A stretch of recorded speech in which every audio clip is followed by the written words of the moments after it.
All right. Um, Hi, everyone.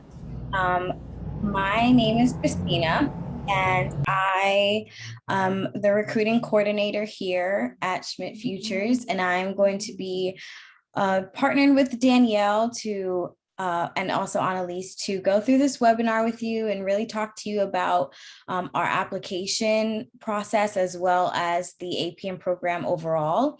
So we're gonna start in about like 2 minutes and just give a couple more people to go ahead and join. And then we'll go ahead and start.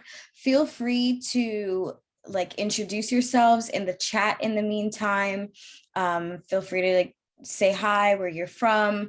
And then we'll also, if you have any like questions, just hold on to those. We're gonna go ahead and answer any questions towards the end of the panel. But yeah, so go ahead and introduce yourselves. And I'll also drop the website chat link in the chat so that you guys can go ahead and like take a look. And there's some frequently asked questions that might answer some of the questions you have already. So you can go ahead and look at those as well.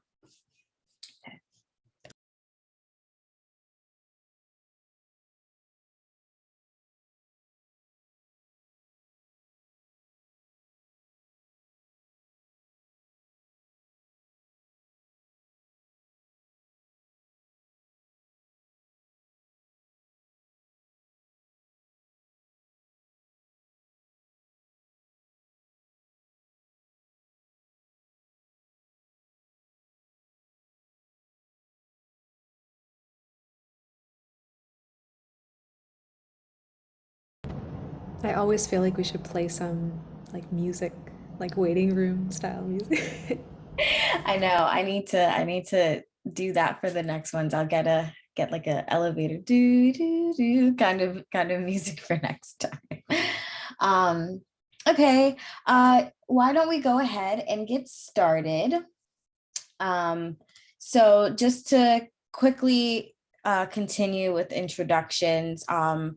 As I said, I'm Christina. I'm the recruiting coordinator here at Schmidt Futures, and I am working with Danielle on recruiting for this year's APM program.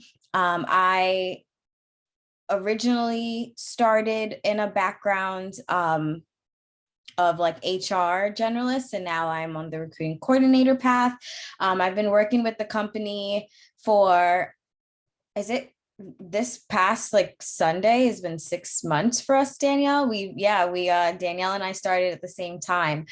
So we are a little new towards the company, even though it feels like I've been here for like 5 years now. But yeah, that's just a little bit about my background. And we have Annalise here who can introduce herself. She's one of the APMs and she can tell you a little bit about her. Sure, I'm happy to. I'm really excited to be here today. My name's Annalise. I am a junior APM, so that means I started in 2020, but I guess some of the seniors have graduated, the class above mine. So now I will be a senior APM by the time that the new classes start. I'm currently on my second rotation at a criminal justice reform startup called Recidiviz. We just opened a New York office, which is super exciting. So now I can walk from the Schmidt Futures New York office to the Recidiviz New York office, which is like so cool for me. Yeah, I've been here about a year, originally from Texas, and I went to school in Georgia and studied computer science. Hi, everyone. My name is Danielle Holman. I'm a talent manager at Schmidt Futures. And like Christina said, she's been my ride or die day one. We started together in February, so about 6 months on the Schmidt Futures team. Before Schmidt Futures, I was in the college access and educational justice space. And so a little bit of a pivot for me to do more broad social impact work outside of education. But it's been really exciting working together with Christina and with Annalise, who's been a fantastic co-collaborator in recruiting fantastic folks like you into the APM program, but then also the other opportunities and roles that we have at Schmidt Futures. So while Annalise will definitely seal the show in terms of explaining her background as an APM, Christina and I are definitely happy to answer questions about Schmidt Futures culture more broadly, given our experience over the last couple of months. Great, great, great. And Danielle, I'm going to actually kick this first question off to you. So, what is Schmidt Futures and what is the APM program? Yes, so we are, Schmidt Futures is a philanthropic initiative founded by Eric Schmidt, who is the former CEO of Google. And really our mission statement is really betting early on exceptional talent to make the world better. So what does that really mean? It means that we are thinking about fantastic people all around the world who have great ideas and maybe don't have the resources or the network or the space to really elevate those ideas. So we're about bringing fantastic people together. We're about identifying really fantastic ideas and really focusing on how can we be a lever for change and scale that impact. So not just how can we help one person or 5 people or even a dozen people, but how can we think about impacting, thousands of lives and millions of lives with the initiatives that we support. And then also, how do we make sure that one, we are really doing good work, that we're ethical in the types of things that we're investing in, what's the long-term impact, not just the right now impact. That's a lot of what we do more broadly in the way we approach our work at Schmidt Futures. In terms of the APM program, it is a really fantastic opportunity for rising seniors and early career technologists to invest in a 2-year rotational program. So it is full-time employment. So I think we get that question a lot. Is it an internship or unpaid experience? No, you're a full-time Schmidt Futures employee. But what's great is that you're still learning. And while you learn at lots of different jobs and opportunities, I think with our APM program, it's a really great space to get the training you might need and be interested in to be a leader within the product management space. And so we are looking for folks who have a technical background, so with whether in computer science, data science, engineering, and can deploy that skill and that talent towards social good. So we're looking for folks who are really excited about social impact issues, excited about different types of projects. Our APMs will rotate on between, 2 to 4 or 5 projects throughout their 2-year experience. And they'll, cover a variety of disciplines and issues during that time. And then, when they graduate from the program, they leave with a huge set of skills, certainly, but then also with a network of their cohort of other, great technologists that have had a shared experience, but then also the network of partners that they have worked with in their rotations. And then also the Schmidt Futures network of other mentors who have been investing in them and helping them develop the skills to be leaders. So after our APMs graduate, some of them have gone on to start their own ventures. Others have become product managers at other tech companies, and others might stay on here at Schmidt Futures and continue the great work that they've already been doing. So there's lots of really interesting paths that our APMs can choose after the program. Great, thank you for that. So Annalise, we're going to jump over to you, and I want to know what drew you to Schmidt Futures? That's a great question. Thank you. I think originally, so I guess roll all the way backward a couple years ago. And this is like pre-COVID and everything. I was doing 4.5 years at my undergrad degree and had just finished up a couple of software engineering internships. I was working for Lyft and for Uber, and I think originally it was actually my first internship at IBM, where I was doing a bit of engineering, but also talking with research folks, where I kind of had a brush with algorithmic bias, it was just a situation where I was testing this one algorithm that my company didn't create. We're using an external tool. And it just failed to recognize one of my colleagues' faces he has very dark skin. And that experience I didn't really have a sense before that of there are some products that work for some folks and not for others, and it may not be intentional, but it still has very harmful effects. That kind of was made very real to me, and I didn't realize the full ramifications or how often it appears throughout the world. So what I took from that, there's many reactions you might have to something like that. Number one is get more people who look like many different diverse experiences who come from those backgrounds in this field, which has a ton of power to impact the whole world. That's one reaction. Another reaction is on top of that, for me, I decided I wanted to be a product manager. And for me, that meant being an advocate for people who are not in the room, because it's physically impossible to truly have representation from everybody. So the person who's in the room sort of at the conception of the idea, the very beginning, they should be advocating not only for folks on their team, designers and data people and engineers, but also for all types of users who might otherwise be forgotten or overlooked or not have a voice. So I wanted to be a PM. I did a couple of engineering experiences, but wasn't really finding an issue that I really resonated with, or the work that I really resonated with. I applied for a bunch of different APM programs actually, and I went to this one website, which I think is still up somewhere. It's like apmlist.com something, and it has a list of like every single APM program. And I was literally going through each one, like which of these will kind of be a fit for me. And I almost didn't click on Schmidt Futures because I was like, I've never heard of that. Like, what is this? Then I clicked and I started reading the website. I was like, wow, this actually might be perfect for me. It's in New York, which has a bit of a different tech scene. It's not so insular. It's not just tech. There's a bunch of other people in many industries here. And I get to travel a little bit, maybe with COVID, not as much, but I can speak to the recent stuff that I've done to get a ton of freedom. And that's really what drew me and got me to apply. I love it. I know you said that you've been traveling a little bit. So I'm assuming you're traveling for these projects, right? So can you talk to us about like your current project that you're working on or any previous projects that you've worked on? Absolutely. So my current rotation is for a tech nonprofit that's also a startup. It's called Recidiviz. Y'all can look it up. It has a very oddly spelled name that I can maybe spell it for y'all. But it's a criminal justice reform organization. We're about 45 people. And the cool thing that I'm really excited by is I've been working here for about 10 months. It's my second rotation. I probably never would have considered a place like this if I hadn't done it through Schmidt Futures. So it kind of, the Schmidt Futures experience, that 2 years with sort of a stable place to be, and they're kind of rotating me out, it gave me the stability and it kind of de-risked the startup experience for me. So in my specific project, I've been working with a team. Another cool thing, sorry, these thoughts keep coming to mind. I guess at other APM programs I was looking at, this is part of what drew me to Schmidt Futures.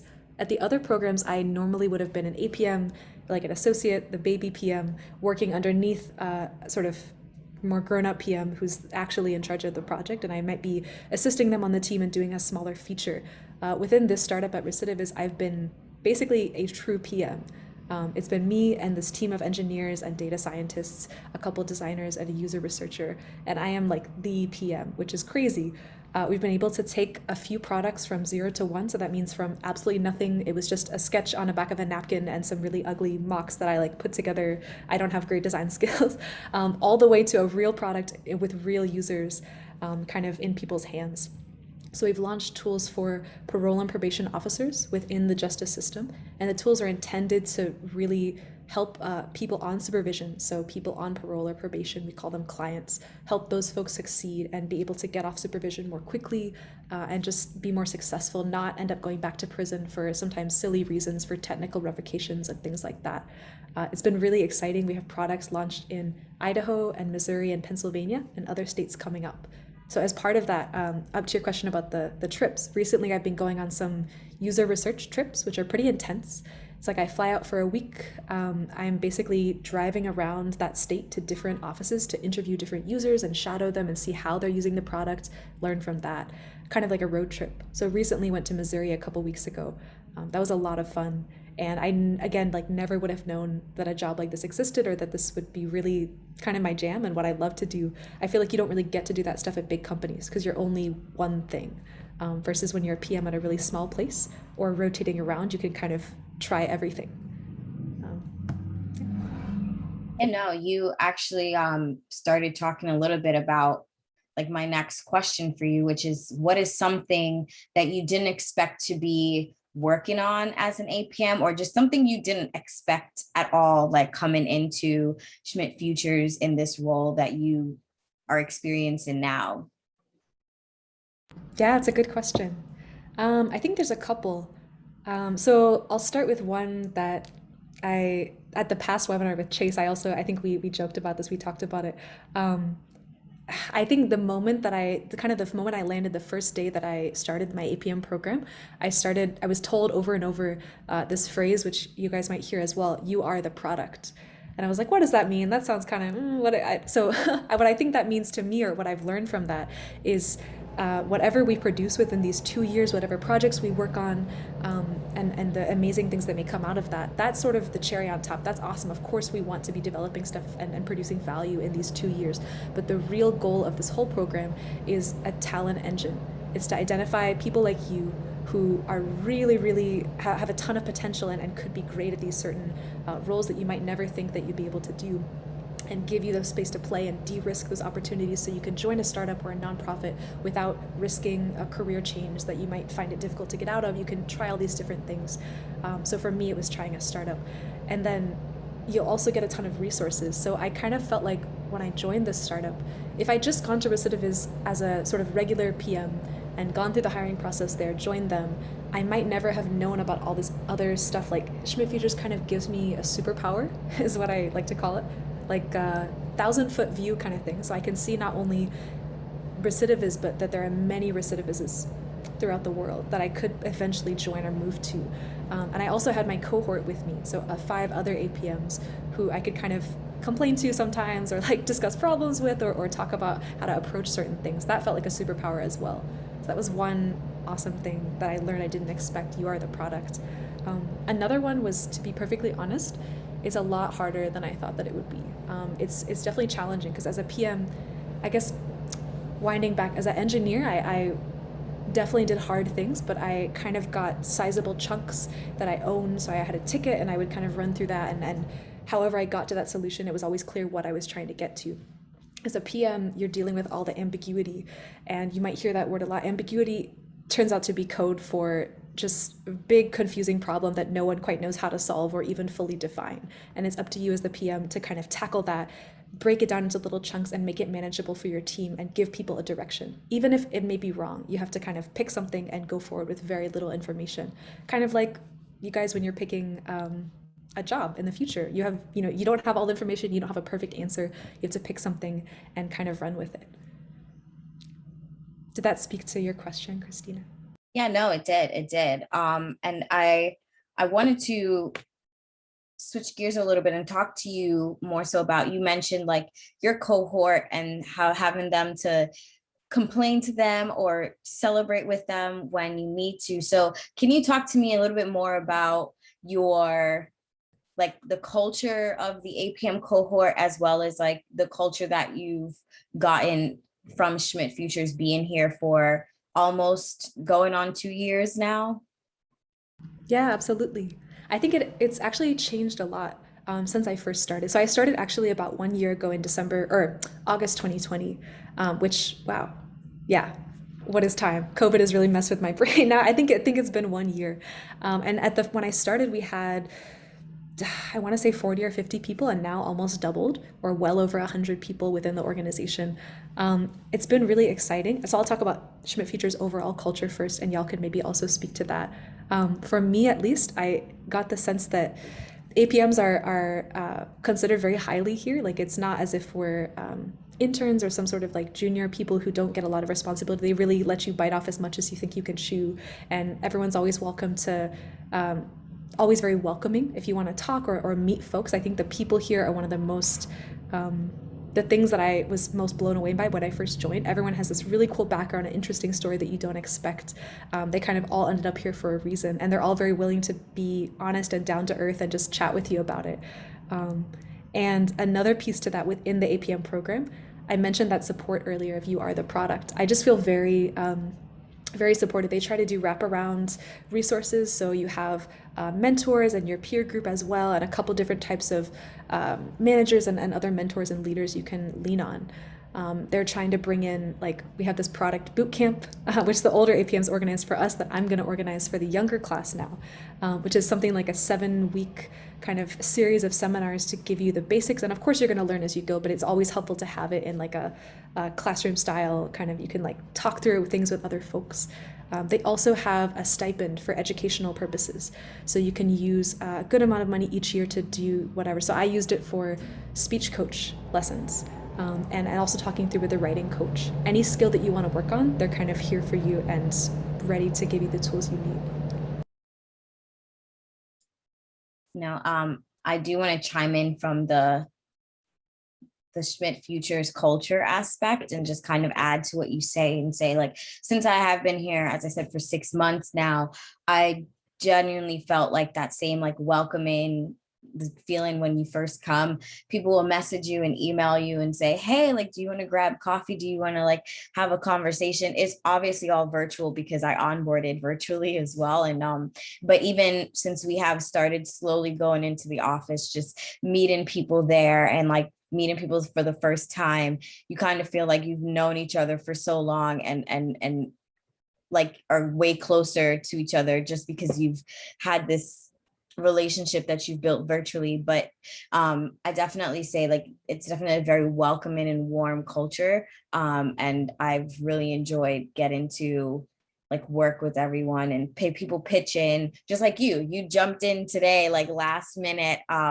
Just let you know, Annalise, our superstar, like jumped in last minute. Was not, we had one of our panelists were not feeling well, but she jumped in and was like, I'm going to help out. So that's kind of very much the culture that is here, where people are pitching in, helping in ways that they can, if they're obviously not swamped with the things that they do. But yeah, I've genuinely loved getting to work with you all so far. I'll add second what has been shared about the collaborative and like collegial part of the community. But what also I think something that inspires me about the Schmidt Futures community is that we are tackling big ideas and really challenging, difficult, messy issues. And there is definitely a lot of energy around how can we make this work and how can we make this happen. So for example, RISE, which is our global youth talent program.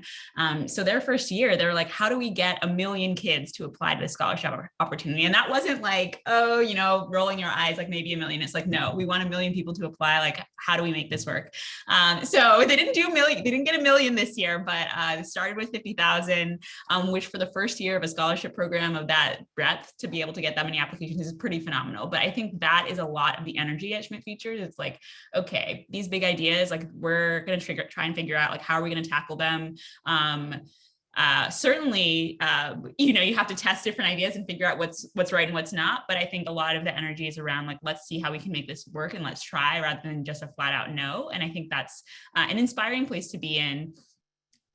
When you have ideas of your own, but then also if maybe you don't have a solution in your head quite yet, but you're interested in hearing about the way that other people who have expertise in that field are approaching a problem. I think that's what I've really appreciated as well, is how open people are to having you sit in on some of their meetings and conversations and be a fly on the wall with the team that might be doing work that's not necessarily your focus, but is something that you want to learn more about. And so I appreciate the camaraderie, but I also appreciate kind of like the intellectual rigor at which we're approaching these topics and people's willingness to share. That's been really exciting. Can I briefly add one thing on top of that? Yeah, of course.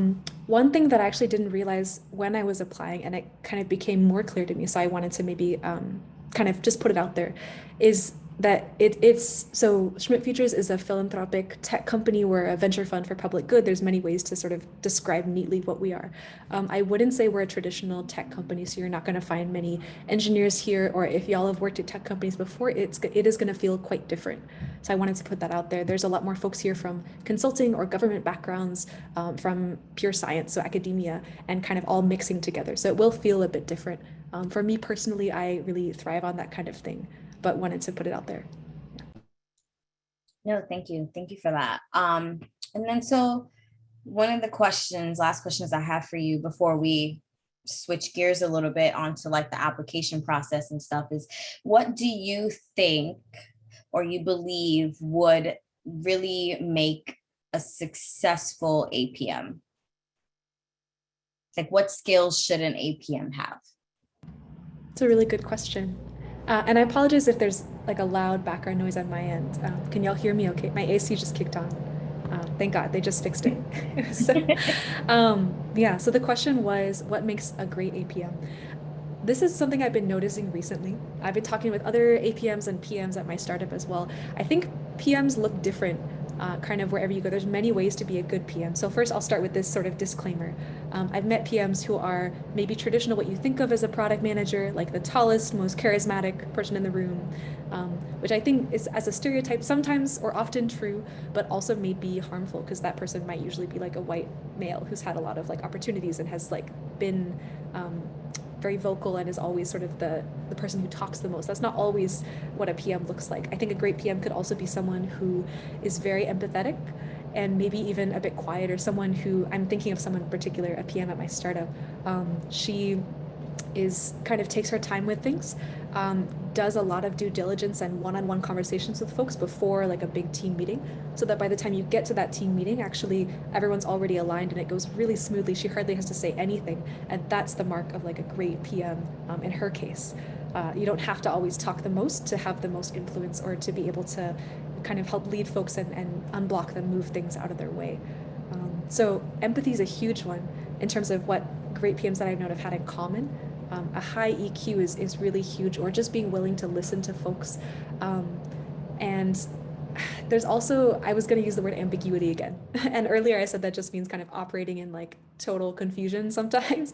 I can't emphasize enough how valuable that skill is.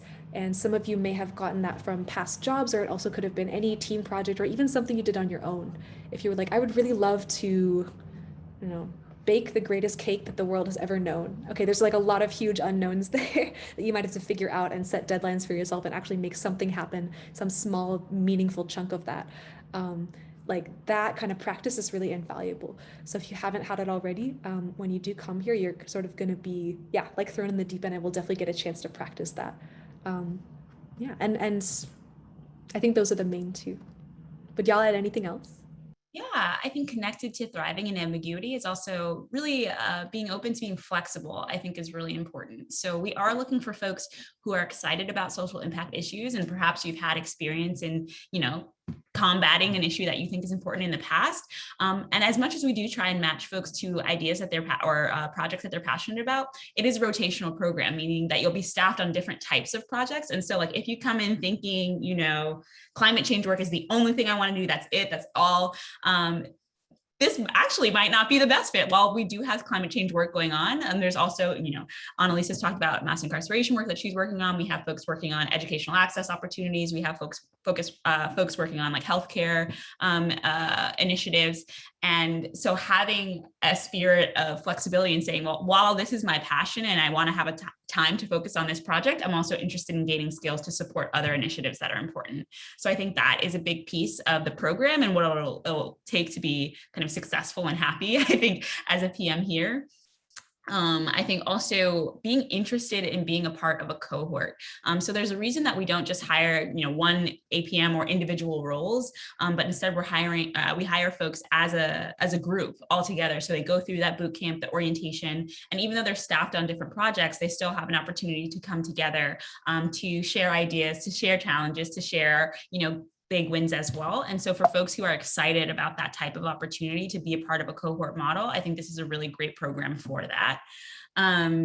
So those are the things that come to the top. And also I think the big EQ piece that Annalise mentioned is important, but what that means is like, that also needs to be matched with pretty strong technical abilities. So we are looking for folks that have that combination of being able to either build things themselves or talk to engineers about how to build things, as well as understanding, how do you communicate to users? How do you understand, even from, if your users are people who are not a background or an identity that you identify with, how are you going to make sure that you're meaningfully providing value to that community and not kind of being making assumptions about what the community needs. So all of those are really important skills for an APM, and can be different than a traditional kind of technical position where you might not have much interaction or opportunity to really interface with the users of the product that you're creating. Very well said. One of my current manager at my host org says something like, every product manager has majors and minors almost. So your major might be you're really good at the technical side. Certainly there are PMs like that, or like the actual coding, machine learning, let's say. Your major might be you're really into the design side, like you build your own websites, that kind of thing. Or you're really into the user research side. Being able to speak little bits of all those languages is very helpful.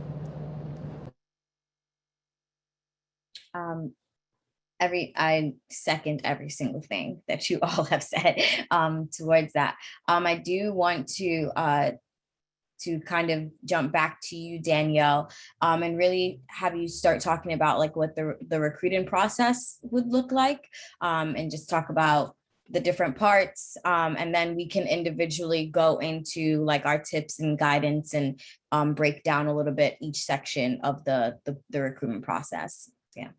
Sure, happy to. So the application is live right now. So after this webinar, you can go ahead onto our website, schmidtfeatures.com, and apply. We hope that you do. So the first part of the application process is a written application.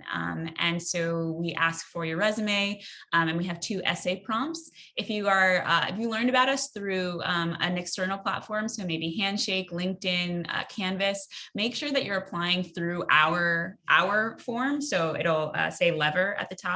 That's our application tracking system.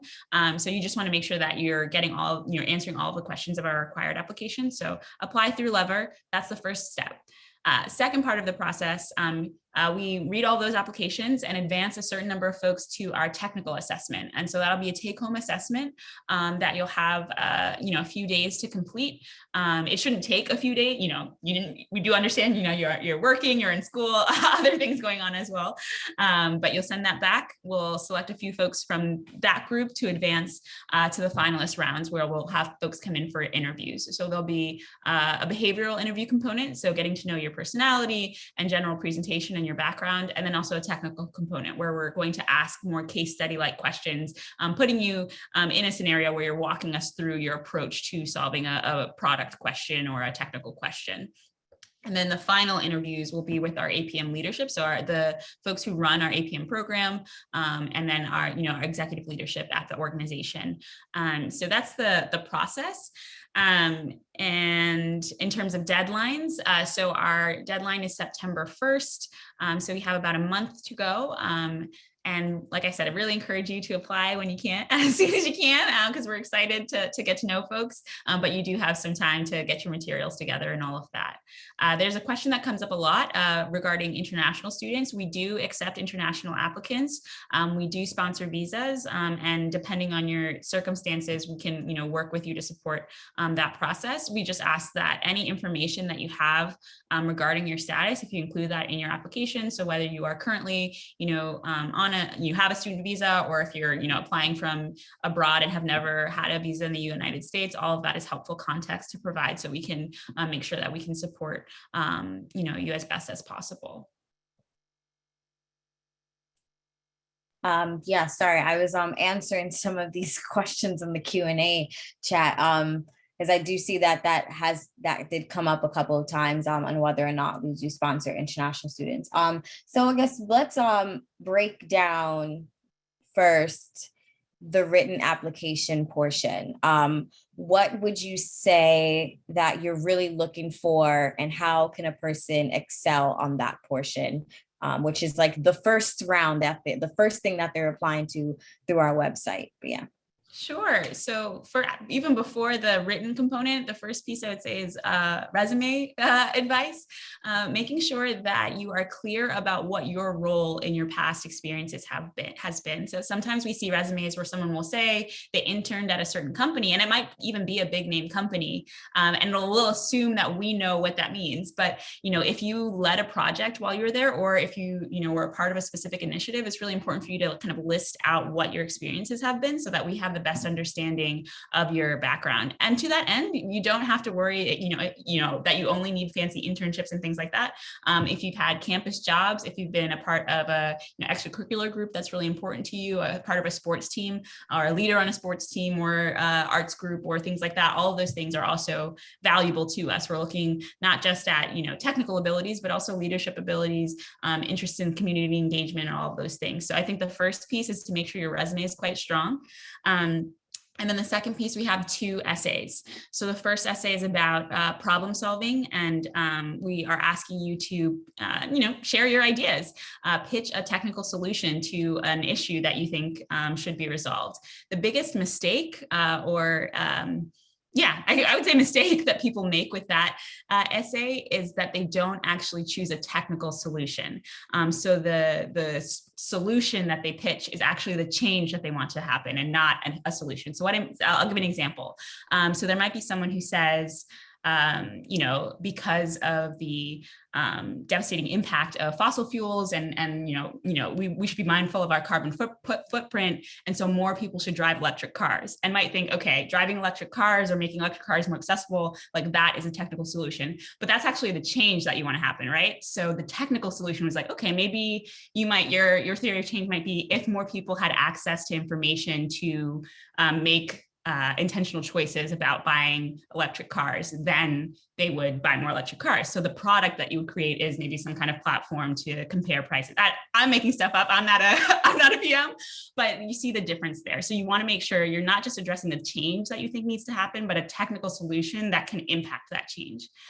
So I would say that's the biggest issue that I see sometimes in that essay. And I think that's really what distinguishes folks, making sure that the ideas that you're pitching are a product or are technically oriented, are things that can be tested and measured, and that you're also thinking about what are the mitigating factors at play there, and what challenges might you experience in approaching a solution to what you want to change. The other essay question is about persistence and some, about an obstacle that you've experienced in the past. It doesn't have to be work related. It could be about your personal life, or you don't have to talk about that. It could be about something that you've experienced, whether at school or at work, and how you've navigated that challenge. And that's really for us to get to know you better and understand some of the things that have gone on in your own life that have impacted the way that you approach the world. And so those are the two essay components. I would say, spend some time on those. It's not something that you just like churn out 5 minutes before you submit your application. That said, you also don't need to spend, weeks and weeks agonizing over it. I think we're really excited to get to know who you are and the way that you approach these concepts. And that's kind of the way to put your best foot forward in that part of the application. Annalise, Annalise, I know you haven't necessarily seen all the applications before, but any tips in that sense? Yeah, I think it was well said. I think you pretty much summed it up. And yeah, I would focus on maybe tying it back, and you may have mentioned this, tying it back to any experiences that you've had, things that you can really speak to yourself from your own experience. Yeah. To really add to that, I think you touched on a lot of stuff, Danielle. I think this first portion is really the best opportunity. It's like our introduction to you, right? It's your first impression. So definitely put your best foot forward in the essays that you write to us. And I saw a question or someone asked earlier in our main chat on, I don't have a referral to apply, so do I have a fair chance in this process? And just to let you know, like, we are reading every single application. Like, it doesn't matter if there's 10,000 applications that come in, we are reading every single one of them, and we are judging you. Well, not judging, that's such a harsh word, but like, we are like fairly assessing your application amongst everyone, whether they've come in through a referral or whether you found out through us word of mouth and applied through the program. So that's why I really say, like, put your best foot forward, because even if you were a referral, like, we are still going to be reading through your application and really grading you fairly, and just as much as we do for everyone else. So show us your best foot there, and then really take in terms of like the length of that we gave you, like the minimum or the maximum amount. So really utilize that and try to really give us something that's like really great in terms for the essay portion. And then on your resume, as again, to reiterate, highlight yourself. Tell us about your courses. If you've already graduated and you're in another like you're up for another certificate, master's, anything, highlight that as well. And any extracurricular activity, if you co-founded something, any of that, definitely highlight yourself that way too. And then we can kind of jump into like the technical portion. So let's say you've made it to the next round for the technical assessment. And then I think just to quickly answer Iris, you already applied, by the way. Thank you for applying. We're really excited to reach through your application. In terms of hearing back, we did have our early application we did have our early application deadline. Those who made it through that early application and are going to be making it to the technical round, you will be like receiving your like take home assessment within the next week or two. And then by September 1st, you will be knowing if you're going to be making it to the final rounds of interviews. But Danielle, if you want to go in and talk about the technical assessment and what that kind of looks like. Yeah. Sure. And I see there are a couple of questions related to what technical experience you need to have. So I'll kind of lump my answer into that. So the technical assessment, like I said, it's a take home. So it's not a traditional coding assessment. You might, if you've applied to other coding jobs in the past where you are coding on the spot and you're submitting that, that's not quite what the assessment is. You will need to do your own coding, but it's more to help you understand how to answer questions. You're given a prompt that's more about, here's a challenge that you're trying to, something that you're trying to understand. You're given a data set and you're interpreting that data set. So the skills that you'll need, there's not one specific programming language that you'll need to know in order to complete the assessment. So whether you're more comfortable in one versus the other, it's really what is going to help you understand how to process the data the best. But the types of skills, so certainly being able to understand how to talk through technical skills, technical concepts, data visualization skills. If you've used SQL before, that might be helpful for you. And then if you don't know, if there's a part of the assessment that you don't understand how to do, or you're not quite sure, there's also an opportunity for you just to say, like, hey, like, this is my best guess at how to approach this, and explain kind of your thought process there. So we are using a pretty holistic process, meaning like we're not just it's not a bubble standardized test where we're just looking for A, B, X, Y, Z, whatever, but really looking at your answers and understanding how you think about approaching some of these topics. The assessment should take at maximum about 4 hours if you're sitting down and doing it all at once, but you will have a few days to complete it. So if you want to start it and come back to it after a little bit of time, depending on how you work in your process, that's what the assessment will be like. In terms of the more broad question, and at least maybe this is something you can jump in on as well, about what type of technical experience do you need to be a successful PM or in order to be competitive. So, most of our most competitive applicants will have a strong coding background. So whether they majored in computer science or engineering in university, or maybe you didn't do that, but you minored in it, or you've attended a boot camp and have had extensive work experience. So we don't necessarily suggest that only computer science majors will make it through. That said, that's the level of kind of expertise that we're looking for. So folks who have a really strong understanding, where they've either taken a lot of coursework or done a lot of work in programming in the past, not so much so because that's what's going to be a part of your every single day life as an APM, but because you'll be having those discussions with other engineers at the partner organizations that you work with, certainly here at Schmidt Futures as well. So you want to be able to kind of hold your own in those conversations, and then also be a leader in really understanding how do you, if there's a way you need to kind of redirect the conversation or a change that needs to be made and things like that. Folks are going to be looking to the APM to kind of guide that change. So to be able to be comfortable having those types of conversations is what's most important. Annalise, is there anything else that you would add?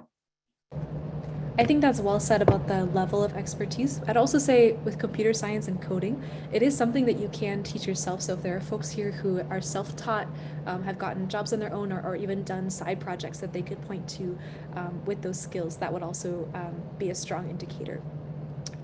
Someone asked specifically, does this job require, do we actually code as an APM? Some folks choose to, some folks choose not to. So when you're expressing your preferences of what rotation you'd like to have, maybe for your second or your third rotation, you can tell your manager, I'd really, I miss coding, I actually want to do more of it. Can you put me in a job where I'm a more technical PM? So maybe I'm building the data dashboards for my team to track all our product metrics. Or if you have coded in the past, you have the expertise, but you didn't like it as much, you want to kind of move away from that, which was me actually. I can do the thing, but I'm like, it's not my favorite thing to do. So sometimes to keep myself fresh, I'll have my engineering team pass me a little ticket just to prove to myself that I can still do it. But very much not required. I haven't really coded in over 8 months probably, sort of by choice, but it's really useful when I am having those conversations, like you mentioned, Danielle, with my engineers, to be able to, like, first they kind of know that I have that technical expertise, so they're not, they have sort of more trust in me. And then I can also help them to decouple things. So if they're saying, oh, this thing's going to take 8 weeks, I'm like, okay, gotcha, that makes a lot of sense. What if we reduce these features or build it in this different way? Have you considered these options? And I can have a literate conversation with them about that kind of stuff. It's really helpful. Thank you. Really appreciated that insight. And then to kind of go on to the last portion, which is going to be the interview rounds or the final rounds. There's going to be 3 interviews that happen, and I'll just kind of touch briefly on them. And Danielle, you can jump in and talk a little bit more in terms of like what to expect. I know you also went over it a little bit, but just kind of like put a re-emphasis on it.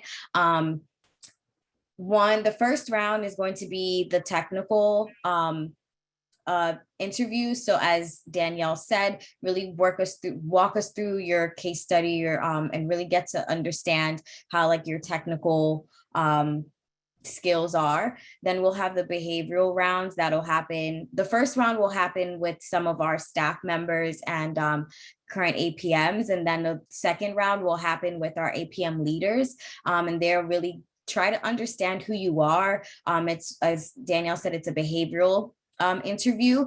And then the final round will be with our CEO. I know that sounds very nerve-wracking, but our CEO interviews every single person that comes into the organization. So all 3 of us have had conversations with him. It's about like 25 minutes. And it's really just an opportunity for you to ask questions on like the bigger, long-term thoughts that you might have, and just really have him ask you some questions and you be able to answer it. And then Annalise, I don't know if you have any tips or advice for either preparing or what to really have. And then Danielle, same for you, like what tips or advice do you have for prepping for the interview portion?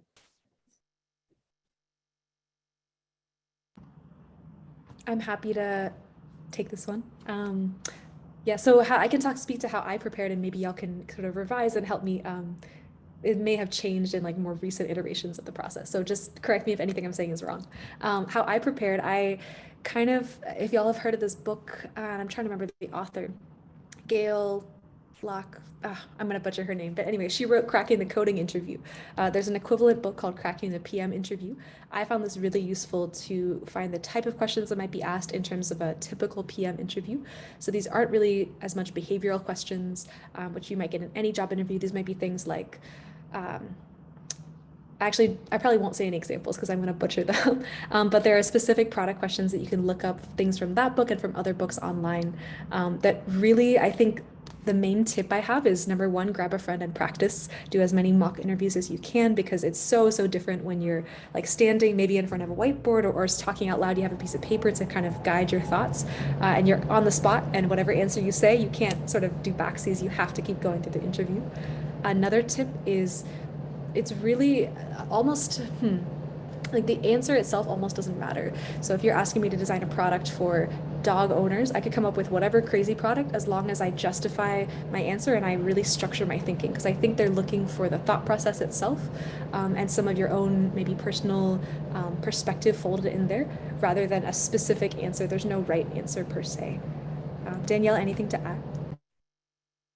No, I think you touched on all the main points. Great. So we can use the last 12 minutes to really go through all of these questions that are in the chat box. And then I'll kind of like designate them out or answer them, or you guys can feel free to chime in anyway. So let's see, what is the best thing about working at Schmidt Futures, and what could be something that can be improved? I can kind of touch on this a little bit. So in terms of like the best thing, as we mentioned, I definitely think the collaborative spirit that we have within the organization, people that absolutely jump in when need be, to really help, really tackling big ideas, and no idea is like insane at all. And we really try to solve problems. And I also think obviously the part of like social impact, right? Like how many organizations can really say that they show up to work every single day and have some place, some part in creating social impact and making the world much better. I really genuinely think that's an amazing feeling to have every day. And in terms of like something that could be improved, honestly, I think there's always room for improvement. And like, I know my answer might seem very like generic, but I kind of feel like the organization is still young. Like we are still growing. We're still learning every single day. And we are literally only 100 and something people in the organization. But I still think that's amazing considering that we've grown tremendously, especially during a pandemic. But I think I don't have any specifics on what could be really improved, but I just know for a fact that we're continuously growing, and because we are such a young organization. I don't know if anyone else wants to chime in and or add anything. I might add one thing. So I completely agree with the upside that you mentioned, and I've talked about that a bit before. I think in response to the question about improvements, um, to be very honest, I think, and this is something y'all might consider as you're applying and you're thinking about whether, yeah, like how the program fits into your career path. I think Schmidt Futures could have a bit better support for folks who want to start their own ventures. If I'm being perfectly honest, if you really want to start your own venture, you already have an idea in mind that you're really excited about. I don't know that the APM program is necessarily the perfect fit unless it's something like you'd love to start one eventually with, later down the line, and you want to like maybe rotate between a bunch of different startups or small orgs to learn from founders and learn how that works. That might be one way to do it, but as far as starting a company while you're in your 2-year rotation, there's not as much support for that. And several APMs have kind of gone that route and basically parted ways with Schmidt Futures. I don't think there's any bad blood there. Like they're very much still welcome, and we still talk with them. They're still part of our network and kind of APM family, but they didn't do that within the program. They had to leave in order to do that. So that's maybe one thing that I would wish to improve on. Thank you for your honesty on that. And then another question, and you can also answer this, Annalise. Can you give any specific examples of how the APM program equips those or the APMs to have a global impact, particularly those who are very early in their career or less than 2 years in? Sure. So if I'm understanding the question correctly, something about a junior person working not just within, I guess, the United States, but having like maybe products or a team that's global. Is that right? Yeah, that's how I am taking it Okay. also. Yeah. So I think on my side, my very first rotation was actually on RISE that Danielle briefly mentioned. So RISE is an internal Schmidt Futures program. The first rotation that APMs usually get is a short 1 to 2 month internal thing to kind of get your feet wet. That actually was a global program, so it was pretty exciting. I did a bit of user research, kind of virtual video calls with users. So these were young kids between 15 and 17 in Kakuma refugee camp to try to test basically a form of application that would be reachable and accessible and affordable for them. That was pretty cool. So I did a bit of research there and worked with partners all across the world. I say all across. I worked with folks in London and in Kenya, but that was pretty cool for me, and that was my first time really doing that. I kind of stepped in and immediately complete ownership of that piece was handed to me. So that's one example of something you could expect. I wish other APMs were here because I think Kelvin and other folks could speak to their more global ambitions. We have one APM, Kelvin, who's currently living in Ghana, and I think he has ambitions to really work with folks in the developing world, and so they're trying to find him a rotation that really speaks to that. But he's expressed that as a strong interest, and I think Schmidt Futures is working with him to make that happen. That's great. Thank you. Thank you. We have one about visas. So I'm on an F1 visa. Would it make it much harder to work on projects in collaboration with the US government? So I am not very well versed on visa situations, but we do ask for people to put in their application or in the first round of applications to put their like situation, kind of like a blurb, like I am on I need to be in the H-1B lottery. I need anything like that. So put that information, and then we will partner with our HR team and our visa team to really go through and really understand like what your scenario or situation is before we can really either offer like any type of employment or find out what's going on through there. And I don't know if that kind of answers or if that touches on, especially Danielle, I don't know if you have anything additional to add to that, but that's kind of what I have for the visa situations. And then we have, when can we expect the program to, sorry, just muted myself. When can we expect the program to start? The program will be starting in 2022. So it is in the fall season. So one thing is that the cohort does not start at the same time. So we'll have some people that might start late August, September or October, but it will be within the fall season of 2022. And then when would we expect to give out offers, and can the timeline be expedited? In terms of giving out offers and when you would see it. So everyone will get their offers around the same time. All our offers will be given out with around October, sometime in October. And then in terms of timeline being expedited, I want to say no, mostly because of the fact that we really take pride in like assessing our pool of finalists and really making sure that we have like a really cohesive cohort that is all coming and that is coming in together, well, kind of together in the fall. So in terms of someone starting or getting an offer before someone else, we like to just assess our cohort together and then send out the offers at the same time. And let's see, are there any other similar programs for more senior graduates, someone with 3 years of experience? I say right now, just take a look at our roles on our career page. Really take a look at if you have the experience. We do have like analysts and associates right now that do have more of like, doesn't necessarily have those hard coding technical backgrounds, but they definitely do have like a tech background as well, or have technical experience. So you can take a look at specifically our associate roles that might be open, or any other open roles that you think you have or qualified for. And then if we submit our application by September 1st, when will we sorry, I lost the question. If we submit our application by September 1st, when will we be receiving the technical assessment? We don't have a specific date for it right now, but it'll probably be about a week or two after you've received the, after you've, by the deadline. And let's see, Annalise, I think this might be a good question for you. Any resources that you'd recommend to brush up on or start learning about technical skills that would be helpful as a PM? Like any books or websites or? Yeah.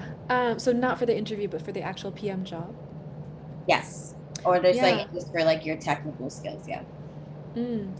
I think there are a lot of product books out there. I mean, I could recommend like How Google Works or a few books like that to understand what is the PM job. But as far as technical skills, it really is going to depend on your own path and what rotation you choose. So I wouldn't necessarily, I mean, yeah, there's a bunch of stuff I could recommend, but without knowing exactly who Anonymous is, I'm not sure. Like I would want to have a conversation, then figure out what your interests are and then recommend stuff. So I might differ on that one. Is that allowed? Yes, so what we'll do is we'll put our email in the chat so that everyone can go ahead and like email us, and then it will, if anything, forward that question to you for you to chat with them if you're open to it. I'll second that and say, if you have questions, so Annalise is fantastic and, you know, has shared her time, but she also does have a full-time job and other things to do. So we are here to answer your questions. I think the best place to get your questions answered is to actually reach out to us. So APM apply at Schmidt Futures. Christine and I are really good about getting back to folks, you know, within 24 hours. So direct questions to us, and we'd be happy to share with other, you know, if you have a question to the APMs, we can kind of reach out to who's available available and kind of get a question answered for you.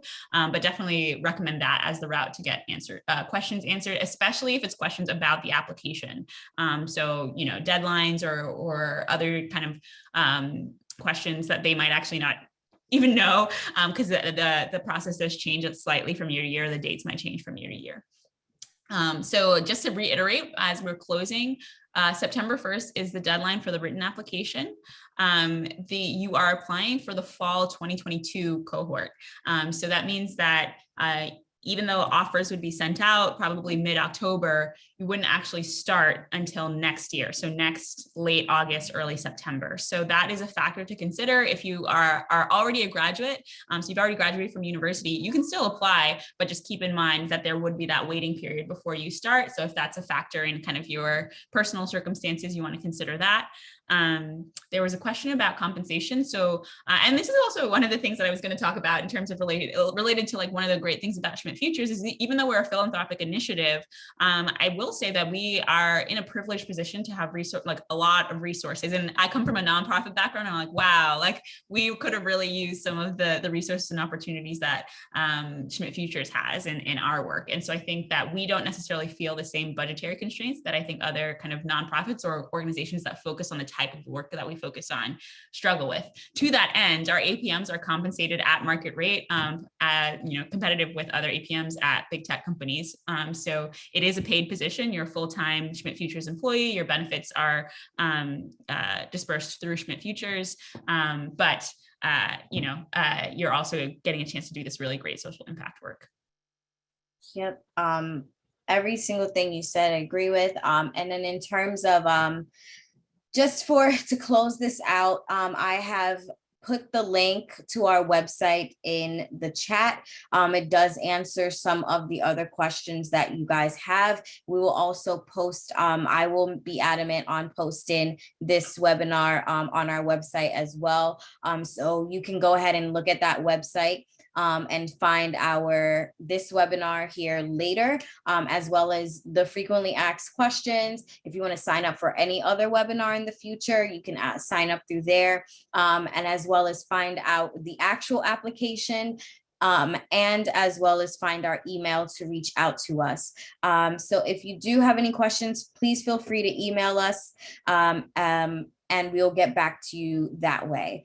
Appreciate every single one of your time and questions and dedication. And we look forward to reading through your application because again, we read through every single one of your applications. So I look forward to reading through it and then just connecting with any of you all in our future rounds. And hopefully some of you will be joining us next year in the fall. So thank you so much. And feel free to go to our website for anything else.